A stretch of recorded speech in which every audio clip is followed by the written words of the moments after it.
Good morning or good afternoon for those of you joining us in the East. My name is Gabriel Olivella. I'm the coordinator of programs and events at the BC Council for International Education, and I would like to welcome you all to the third and last session of this very interesting three-part series called Dialogues and Decolonization for International Education.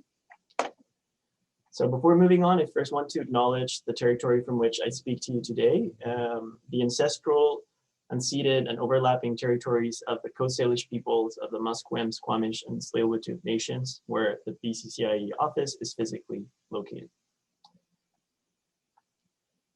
And for those of you not familiar with the BC Council for International Education, or BCCIE, we are a provincial agency under the Ministry of Advanced Education and Skills Training, advancing the interest of international education throughout the entire education sector in British Columbia, including K-12, higher education, and the language sector. Now, a few housekeeping items before we continue. Microphones are muted now to help keep background noise at minimum, and they will remain muted during the presentation until we transition to the group activities. If you would like to submit a question to our speakers during the broadcast, please type them in the chat function and we will get to those during Q&A at the end of the session. If you require any technical assistance today, please pop your questions in the chat box and we will do our best to help you. On that note, I have my colleague, Luke, who is helping me with technical support today. So thank you, Luke, for taking on this role today. If you experience video or audio lagging or skipping during the session, I just want to let you know that there's also the option of dialing in via through your phone, and that will improve your audio quality. Just let us know if you have any questions about this or any other technical questions, and we will get to your input. Now, at this point, I'd like to invite everyone who feels comfortable to share or to turn on your cameras so that we can all engage as a community. But again, if you feel comfortable, it is not mandatory. And now, I want to briefly go over why we are offering this series, why Dialogues and Decolonization for International Education. So this three-part series has been planned as an opportunity for dialogue, learning, and reflection on decolonization as it relates to international education. And we seek to offer concepts, frameworks, new perspectives, and discussions to support you in your learning process and practice. The three sessions are structured to follow a discussion format of past, present, future. The previous two sessions cover the past and the present, and today we will address and discuss how international education relates to decolonization with vision to the future. So we will learn and discuss this, and we'll learn and discuss considerations for ethical engagement of indigenization with internationalization. So I hope you enjoy this session. Now moving on, I'd like to introduce our facilitator for the series, Jessie Sutherland, who, well, she's been an amazing facilitator for the past two sessions. So thank you, Jessie, so much for taking on this role. And just briefly, I'd like to mention that Jessie has worked and works as an international speaker, trainer, consultant, as well as being the director and founder of Intercultural Strategies. Jessie holds an MA in dispute resolution and has worked with organizations and communities to engage diversity and foster intercultural collaboration to address a range of complex social problems. So it's really an honor to have Jessie facilitate this session. And thank you so much, Jessie, for being here today, and I'll pass it on to you now. Thanks. Thank you for such a warm welcome and grounding us here today with our purpose, Gabriel. I too would like to acknowledge the unceded and traditional territories of the Musqueam, Tsleil-Waututh, and Squamish First Nations, of which I am currently on, and the gratitude for everyone that is collaborating to writing the relationships and taking care of our environment.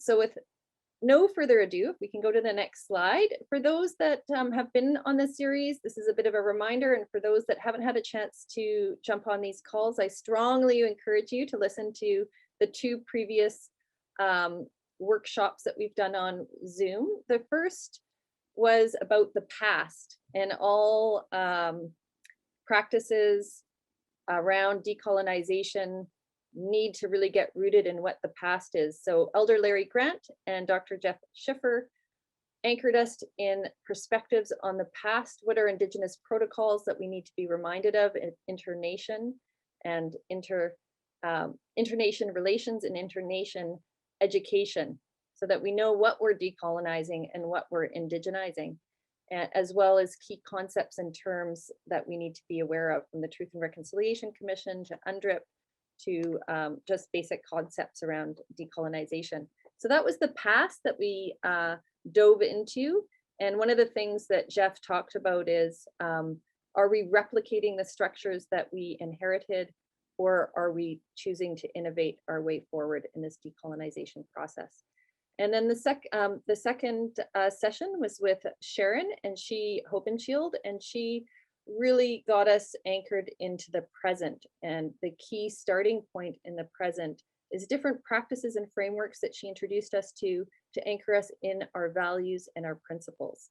And now we're moving on to the third session around the future, and really excited for Sharon and Cash to be guiding us on this piece around building what are the capacities and frameworks that we need to navigate and facilitate the future, the stamina, the frameworks, the perspectives, dispositions. So very excited to dive into this with them. The topic is fostering ethical engagements at the interface of indigenization and internationalization in education. So I'd love to introduce you to them. Dr. Sharon Stein is an assistant professor of higher education in the Department of Education at UBC.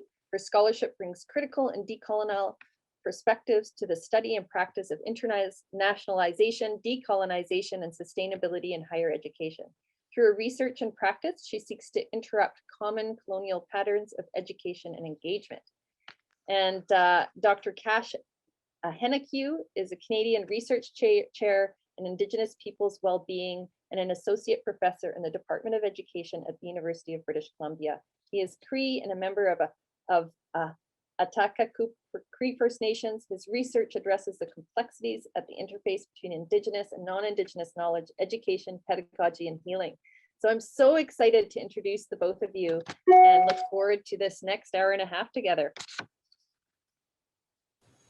Thank you very much, Gab and Jesse. I'll just share our slides. Wait.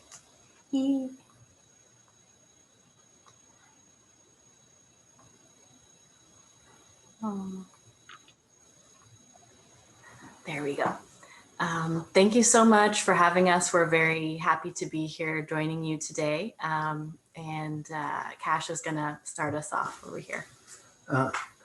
It's an honor to be here with you today, and for those of you that are coming in from the four directions, it's an honor. We're working and living on the traditional and unceded land of the Musqueam people and in the presence of their ancestors. And we acknowledge our mother as a living being with whom we're woven into, or intertwined, interbred within. And again, it's an honor to be with you today. Just one thing I thought I'd mention up early. Sharon's going to carry most of the discussion for us today. The last week or so, I've been really kind of immersed in my work related to the Canadian Research Chair. And so I'm kind of, one of those people that need to focus on one subject at a time. Not so much of a multitasker. So I thank you for that, and welcome. Great. So Cash and I work a lot together, but we work with a whole collective, which is gesturing towards decolonial futures. And we're just going to talk a bit about what the collective is and our methodology, which frames our presentation today. Mm-hmm. So who are we? We're a transdisciplinary collective of researchers, artists, educators, students, and Indigenous communities and knowledge keepers in Canada, as well as Latin America. And we have a sister organization of Indigenous communities in Latin America, mostly in Peru, and Brazil, and they are called La Teia de Cinco Curas, which is basically the web of the network of 5 healings. And basically we work at the interface of questions related to, on the one hand, historical, systemic, and ongoing colonial violence, as well as this question of ecological unsustainability. So in terms of what we actually do together, so very much focused on working together across our very different contexts toward creating pedagogical, artistic, and embodied experiments that try to address the many different dimensions involved in social change. So often in education, we focus on the intellectual dimensions of change and forget that there's also this affective piece of how we're responding, often in unconscious ways, as well as the relational piece of how we actually do this work together and rebuild relationships between human communities as well as the other than human.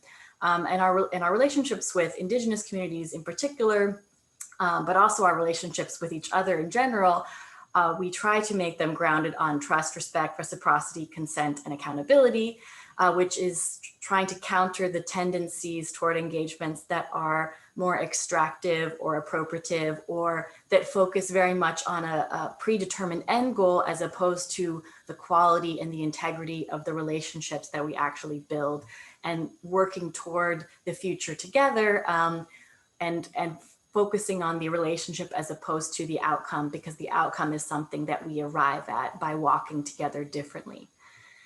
We're very much focused on what decolonization might mean if we, instead of avoiding, actually sat with the uncertainty, the complexity, and the paradoxes that inevitably arise in this work. Oftentimes people are looking for a checklist or some kind of bulletproof plan that's going to go well. And actually, in our experience, we know that that never happens.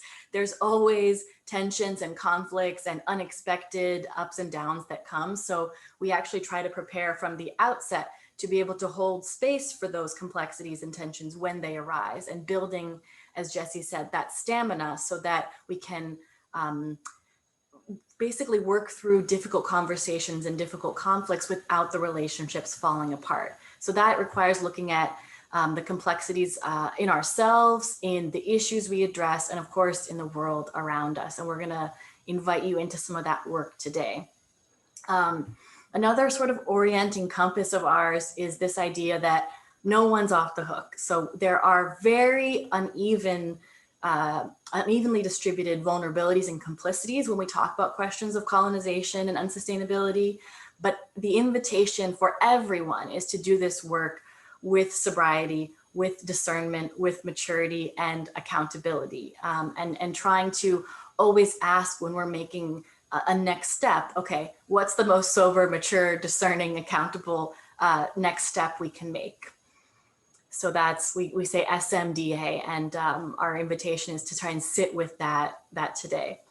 And another thing I'll just say is that we're not so much focused on the transmission of content and information, although that's very important in decolonizing work to understand the basics, have the critical literacy about the colonial past and present. It's very much, as I said, about developing these capacities or dispositions to do this unlearning in the long term without becoming overwhelmed, immobilized, or looking for someone to sort of rescue us and say, no, everything's gonna be okay, and you're actually a good person. We need to be able to sit with these uncomfortable feelings and the feeling of not knowing, and actually seeing that as a generative place, because then we can actually figure out something entirely new that we couldn't have imagined before. If we think we already know, then we're probably going to reproduce many of the patterns that we have been doing in the past. So one methodology that we sort of developed in order to support this work of holding space for the complexities, paradoxes, and tensions is the bus. And I'm going to present sort of a simplified description of the bus today, and invite you to sit with your buses during this presentation. So one of the ways we talk about our work is that it's a non-Western form of psychoanalytic work. So that sounds fancy, but basically in the case of this methodology, the idea is that we have a whole bus of people within each of us. And if you don't like the bus metaphor, you can use an orchestra or a spaceship or whatever works for you. But the idea is that we often have conflicting thoughts, desires, ideas, and maybe there's even conflict in the bus. Or maybe there's a stimulus, an external stimulus to the bus that activates a passenger on your bus that isn't normally at the front of the bus, but comes out when this particular topic is raised. So the idea is sort of become familiar with the passengers on your bus to see what it triggers them, to understand maybe where they're coming from. And we say, accept without endorse. So accept that you have this full range of passengers on your bus, including the people who other passengers might think, oh, that's terrible. That person is really sexist. Why do I have that person on my bus? But that's a question to ask and to sit with and just try and unpack where it's coming from. And that is so that we can actually be more sober, mature, discerning, and accountable when we show up to these spaces. So the more familiar you can be with your bus, the more responsible you can be in collective spaces and with collective time. So that's just the sort of top layer of the bus. There's a link there that I think the BCCIE staff can share with you all later if you want to go in a deeper dive. But my invitation, even starting now, is to start and become familiar with your bus and how the passengers on your bus might be responding in terms of what they're thinking, feeling, or wanting to say as these topics are unpacked. So this is an effort to try and very briefly summarize some of the complexities and paradoxes that arise when we do both indigenization and internationalization work. So initially we had this broken up separately, but in order to have more time for discussion, we thought we would emphasize the areas where, in terms of both indigenization and internationalization, these complexities arise. So the first is that both indigenization and internationalization are often mobilized in tokenistic ways to sort of improve an institutional brand, if we're talking about educational institutions or otherwise, or an individual's self-image. Not really going deep into the complexity or the complicities involved, but just trying to look good essentially and feel good about this work. Then there's also the heterogeneities of both Indigenous communities and international students that tend to be flattened in this work because we want a simpler narrative. We tend to forget that both between but also within Indigenous and international student communities or immigrant communities, there's a whole range of perspectives and backgrounds that are coming into play in this work. Often when we have these critical perspectives related to the first point, there's this sort of desire on the part of either individuals or institutions to transcend the complicity in systemic colonial harm without actually changing anything. So allowing changes that don't really challenge the continuity of business as usual, whether it's internationalization or indigenization. Then there's this tendency to look for simplistic narratives that have easy answers. And often this takes the form of, okay, there's a clear victim, there's a clear villain, and then there's a clear sort of victor that's going to lead us out towards liberation or revolution or whatever. And there are sometimes a need for these stories to move things, but it also tends to then flatten the ways that, for instance, we might be marginalized in one context, but then complicit in the marginalization of others in another. So as I said before, there's this idea that no one's off the hook. We all have the capacity for good, bad, the ugly, the broken within us, which doesn't mean that we don't need to attend to the systemic levels of harm, but that there's no sort of moves to innocence here. We all need to sit with the implications of this. Now, the final piece is this idea that any of these complexities and many of the things that we talk about today can really easily be weaponized against either Indigenous peoples or immigrant groups or international students.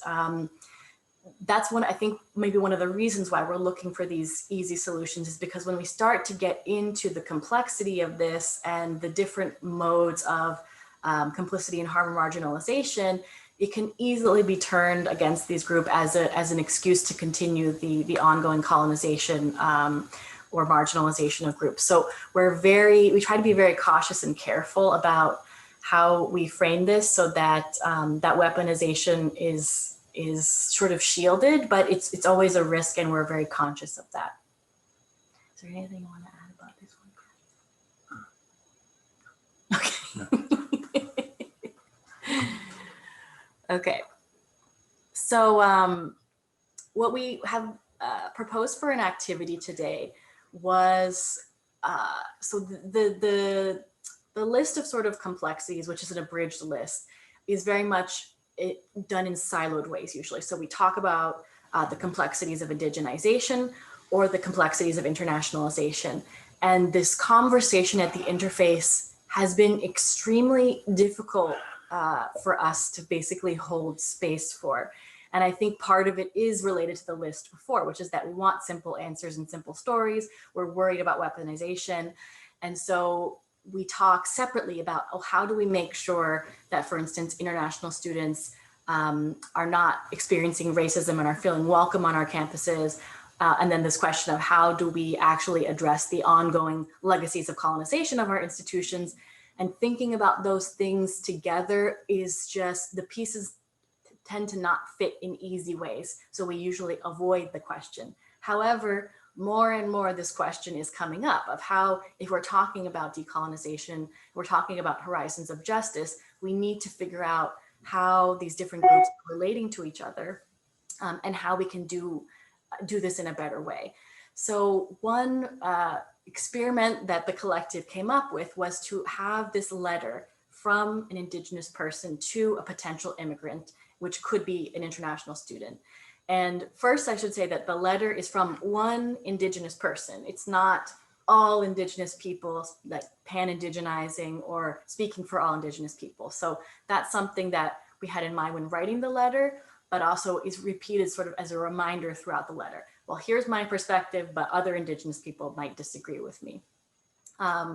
So it was authored together with Indigenous members of the collective as well as immigrant members of the collective to try and, for instance, when it came to the immigrant members of, this is the kind of thing that I wish someone had told me before I actually came and immigrated to Canada, that I arrived and I had no idea that this was the history and context that I was walking into.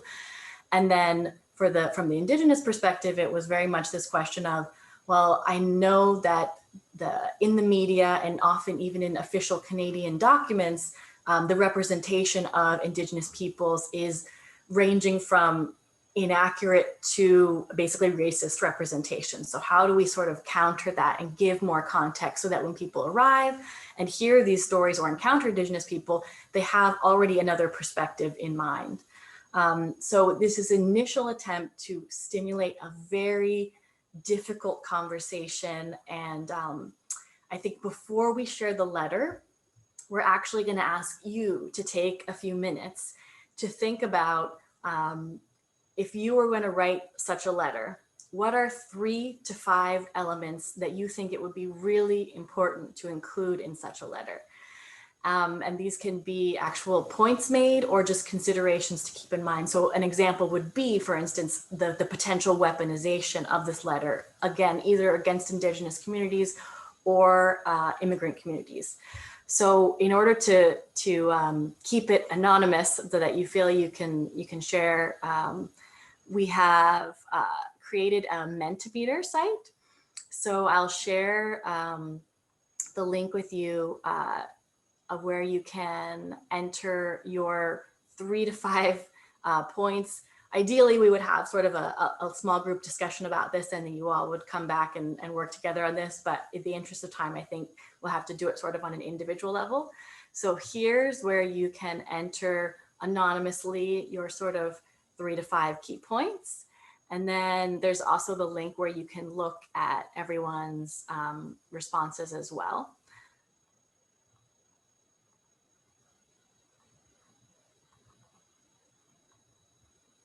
And that you'll be able to view even after the session is over, if you want to go back and see what other people's thinking is. It says no active, right, okay. Okay, well, sorry about that. All right, in that case, I think we'll have to just, the second one works. It works now. Can I get any more confirmations as to whether? Yeah, it works. It works, okay, great. So we'll just give you a few minutes to sit with that, and then we'll come back and we'll actually, then what we're gonna do is share the letter and give you 10 minutes to sit with the letter and take a break, and then, oh, it's not working for some people. Okay. You need to create an account.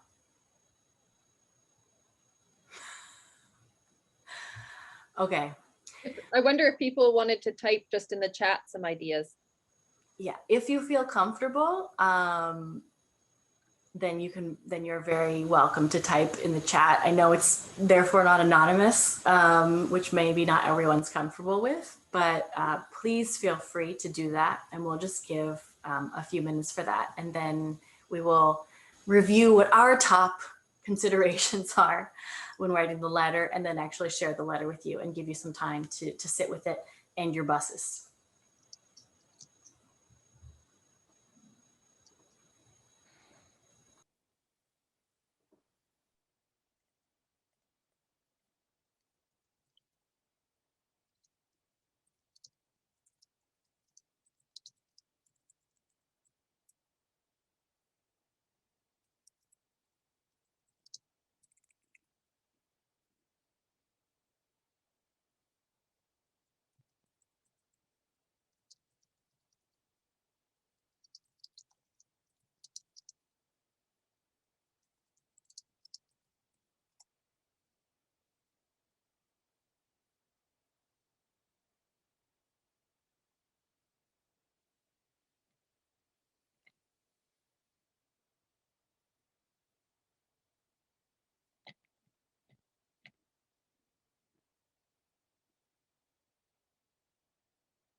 Okay, so we're very sorry about the technical difficulties, and the account is on my computer, which is not here. So I think we'll just move on.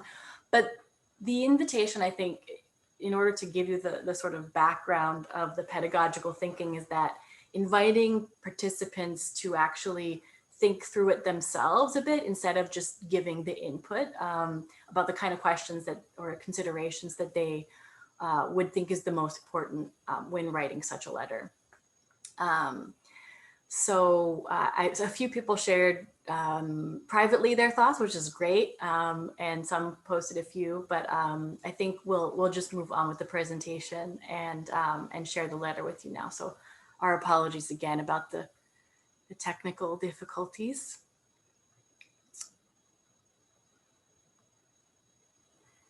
Okay.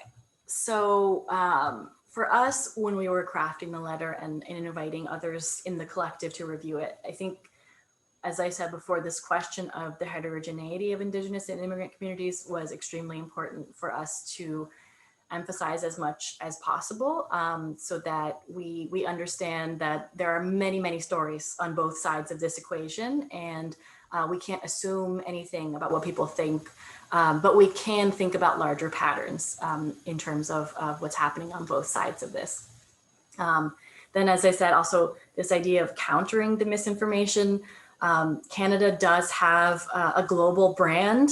It even calls its education brand EduCanada. So it is very concerned about the stories that are told about it and its history and context. And these official stories often mention, either don't mention Indigenous peoples or mention them in passing, certainly don't discuss colonization in much detail. So this is the kind of thing we were trying to emphasize in the letter, but also recognizing that if this letter were to actually be for potential immigrants, it would probably look very differently. So we understand that there's a need for translation to different communities. And in many ways, this letter is a letter to potential immigrants, but it's also a letter to Canadians. And it's sort of an indirect invitation for us to actually sit with these questions of colonization that many of us think we sort of know, but it's a reminder of the complexity involved and the many dimensions of this work. So also very much trying to counter the tendency to seek simplistic solutions or the exceptionalism of any group or the innocence of anyone, and moving away from that. And then just this invitation to sit with the difficulties and complexities of this interface, and again, observing our own responses without looking for a simple way out or a quick fix or a rescue. And then of course, this question of weaponization. So now with all of that preview, we are going to give you essentially 10 minutes to both have a break if you need to use the washroom or get a drink of water, but also read the letter. And the letter the link you have is an abridged version of the letter. And in that link is the full letter. So the invitation now is to read the letter. And as you read the letter, observe how your bus responds. And remember, this is accepting that these are the things that are emerging without necessarily endorsing them. Because if we're not honest about what's emerging, then we're not going to be able to work through it. So the invitation specifically, if you can, is to try and identify at least 3 different passengers on your bus. And that might be someone at the front who you know pretty well, maybe someone in the middle and someone at the back who you're like, oh my gosh, I didn't know that opinion was on there. And think about both what they're saying or what they would like to say, what they're thinking and what they're feeling. And then think about what you're learning from observing your bus. So when we come back from the break, we're going to go into small groups and we're going to share, not confessionally, what's emerging on our bus, but one step removed of this is what I'm learning from observing my bus's response to this letter. So I think that the link has been shared. Yeah, great. And we will take 10 minutes. So we'll be back at 10:46 Vancouver time. And then we will go back into small groups, and any questions, please put them in the chat and we will see you in 10 minutes.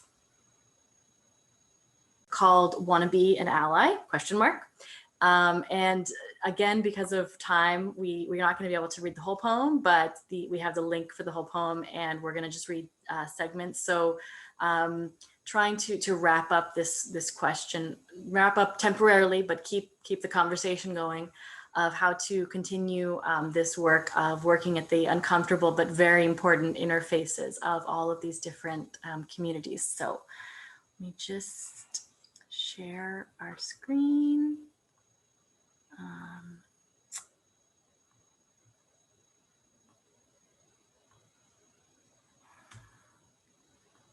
Okay.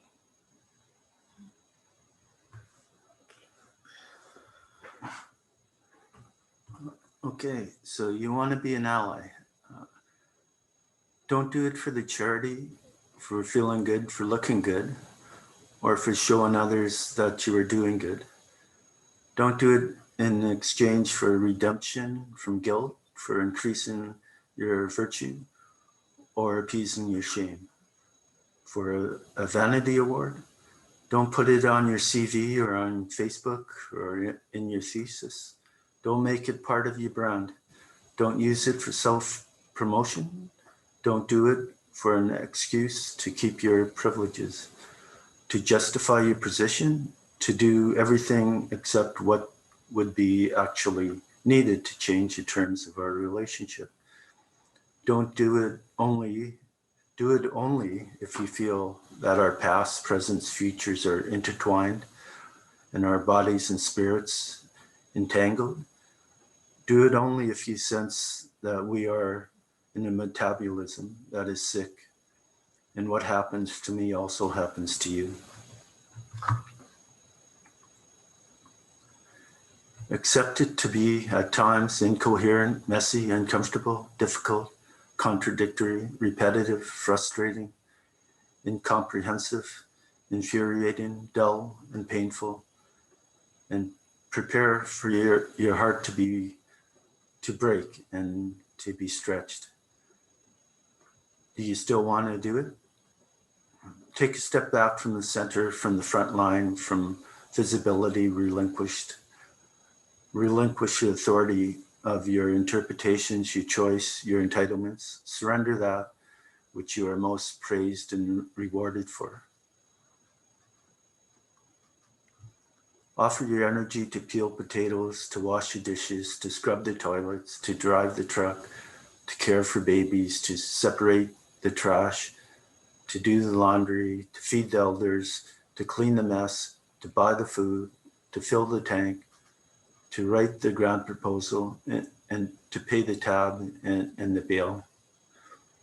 Do it and support things you can't and wouldn't understand, and do what is needed instead of what you want to do, without judgment or sense of martyrism or expectation for gratitude or for any kind of recognition.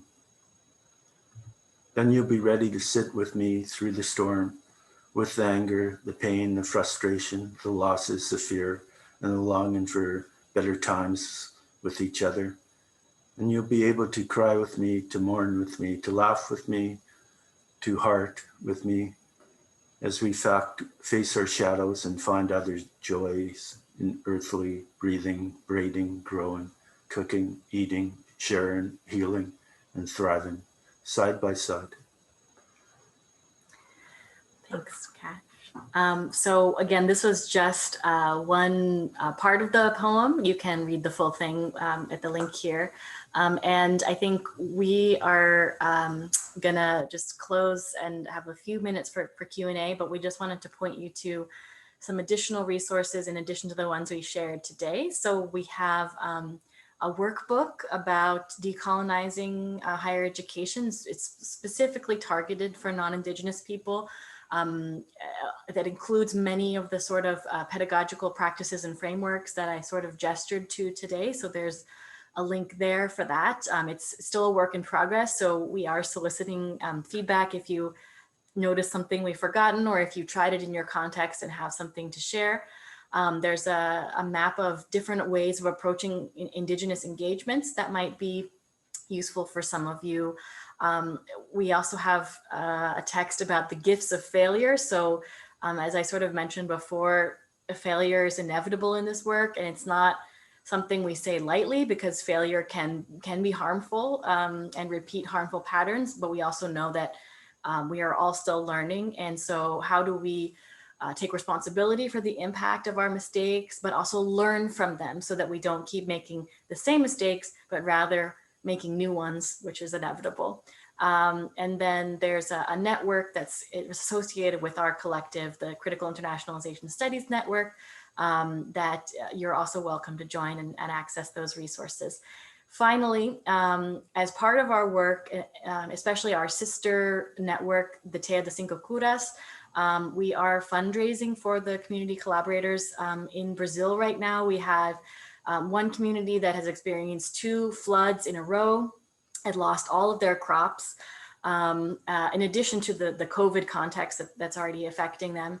And then another community that just this week was attacked by people wanting to develop their land and burned a lot of their houses. So they're going to need to rebuild. So if you have resources to redistribute, please do access the link and share with the communities that we work with. We would really appreciate that. So I think we have a few minutes for questions of Cash and I before we have Patrick do our closing. It is my absolute pleasure to introduce Patrick Alec, who I've been working with, I think, for about a year now, Patrick. on a project for the Cerebral Policy Awareness project on Vancouver Island. But Patrick is from the Sinainamnus First Nations and Penelakut Island. He grew up in Stunamach territory and lives in the past 20, where he's lived in the past 20 years. Patrick is a traditional song composer and recently won Emerging Cultural Leader Award from the City of Nanaimo in 2020. He's a motivational speaker and speaks about overcoming barriers with living with cerebral palsy and his Indigenous intergenerational healing journey. And we're in for a treat. So I really thank you, Patrick, for accepting this invitation to close this three-part series in a good way. Hi, Chika. Jesse, really want to thank Sharon and Cash for standing next to each other, because that's how we do it as Indigenous people. Like, you know, we stand together, and it's really good to see that implemented.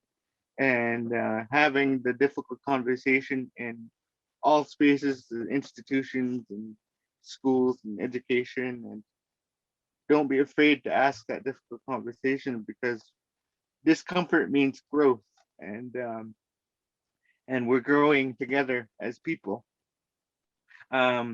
My traditional name is Qualipathet. I come from Staminas First Nation in Penelakut Island, and I'm currently in the States with my daughter, but I've lived in the Nanaimo territory for the past 20 years, like my friend Jesse said.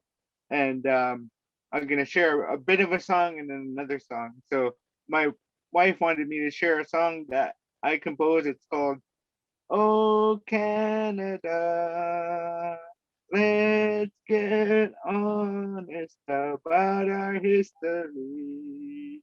Oh Canada." So that's one verse of that song, but the next song I want to sing with you, and I'll sing with my drum.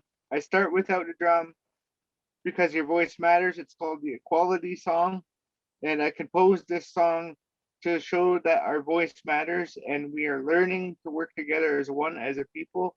And the key word is learning, because usually I'm standing in a circle with a lot of people, and I wish we could be together today. But we are learning to work together as one, and this song is known all over the world. So we're sharing this song together, but it doesn't mean that we're there.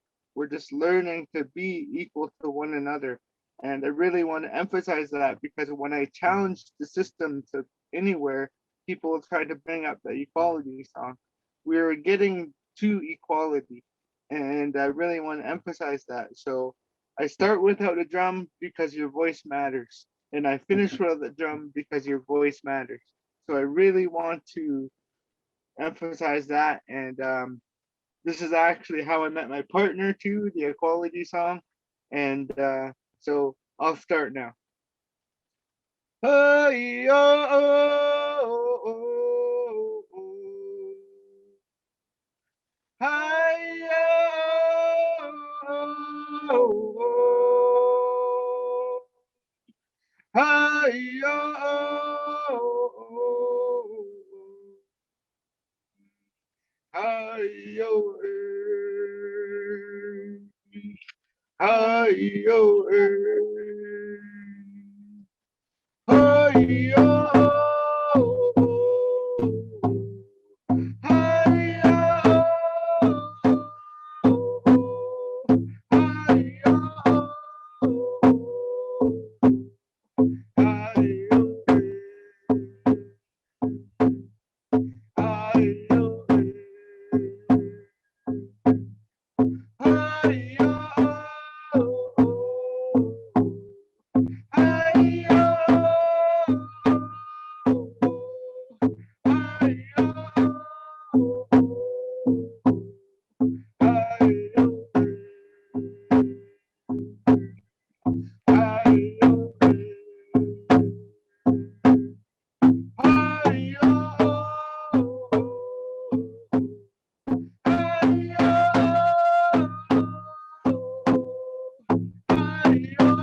Hi-yo, hi-yo, Hi, Tapka, Siam, yes.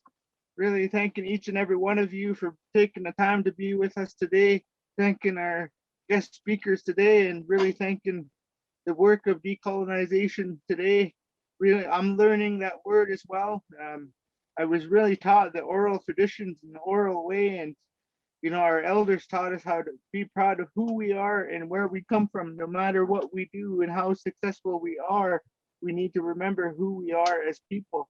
I'm really still learning myself as who I am as a father. I'm a new father. My daughter's going to be 9 months, and I'm really grateful for that the work that you're doing, and really grateful for learning to be with one another in many different spaces, and holding space for one another. Really grateful for that, and I'm learning with you. And I did a lot of intergenerational trauma work to get my drumming and singing, and so it wasn't just passed down to me easily. So it's really, I'm grateful to sing for you today. So really grateful, and I hope you all have a good day. Haichka. Haichka, Patrick.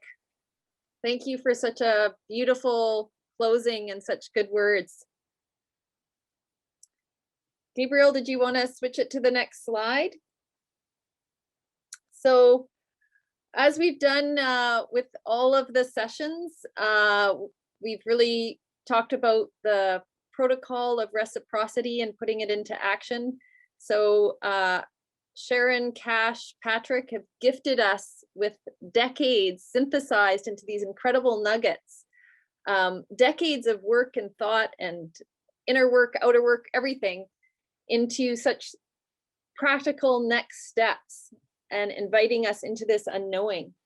So one of the best ways to honor the time, expertise, and efforts of our guest speaker is this notion of reciprocity, of taking what we learn and applying it in our own context. So you'll be receiving a worksheet that will go through these self-reflection questions for learning that Sharon and Cash prepared. What complexities, complicities, and paradoxes does the letter invite the reader to consider? So you'll get a link of the letter. And we really invite you to consider not just doing it for yourself, but maybe your whole team as a team activity. How does the letter address diversity and heterogeneity within Indigenous communities? Although the letter is addressed to a potential immigrant, what might a non-Indigenous Canadian learn from engaging with this letter?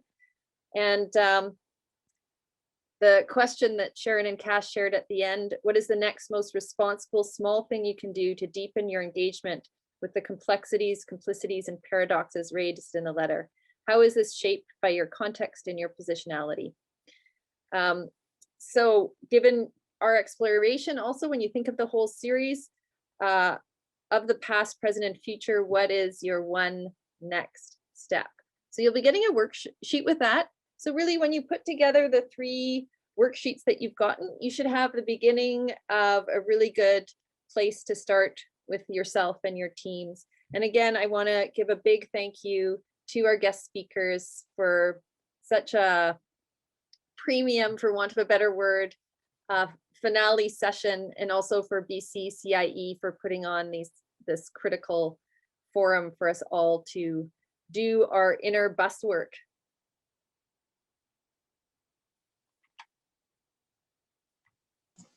Thank you, Jessie. And then lastly, I'd like to thank everyone for joining us today, for taking the time to enter the space and be open to learning. And it's really a pleasure to have all of you here today. So I just want to remind you all that at BCCIE, we continue offering more events. And if you feel called and if you're curious, your next event on a very similar topic called Internationalization and Indigenization, Tensions and Collaborations will be held on April 27th, so in about a month, and you're more than welcome to join that webinar as well if you want to continue learning more about this topic. So with that, I'd like to thank Patrick, Sharon, Cash, Jessie for facilitating this session, for speaking, and I'd like to thank all of you for joining us today, and I wish you all a very good day.